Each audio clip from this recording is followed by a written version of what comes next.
Hello everyone, in this video I will demonstrate you how you can solve the SQL injection lab which is given by the portswigger. So you can type here SQL injection portswigger lab and you can see this is the all lab tab is available. You can click on that all labs and then go to the SQL injection lab. So you can see this is the lab for SQL injection vulnerability allowing the login bypass. So go to this lab and if you can observe the description about the lab is given. So this lab contains SQL injection vulnerability in the login function and you can solve this lab using the SQL injection attack that log into the application with the help of this administrative user. And the solution is provided here. You can use the bug suite for intercepting that particular request and modify your login request.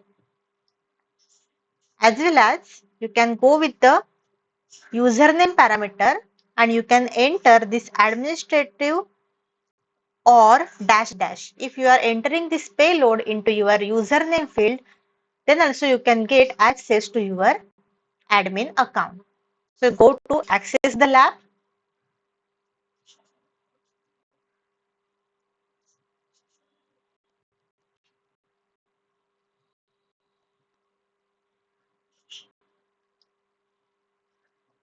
And now you can see this web page will open here.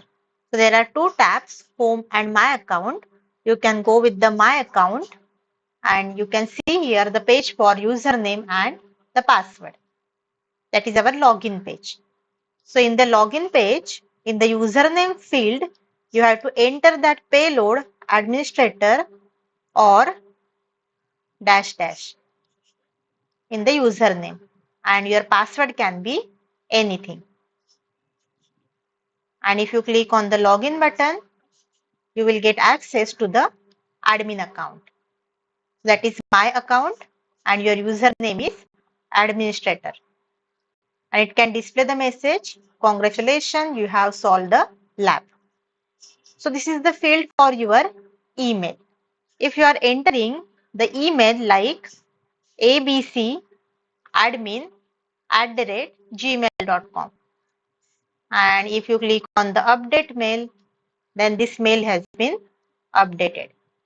So once you get access to your admin account, you can change whatever the data which is inside into your admin account. If you are again going with the email and if you are clicking here like abc@gmail.com, still also it can update your email and you can see the changes of your email here. So in this way you can bypass your authentication with the help of this login bypass method.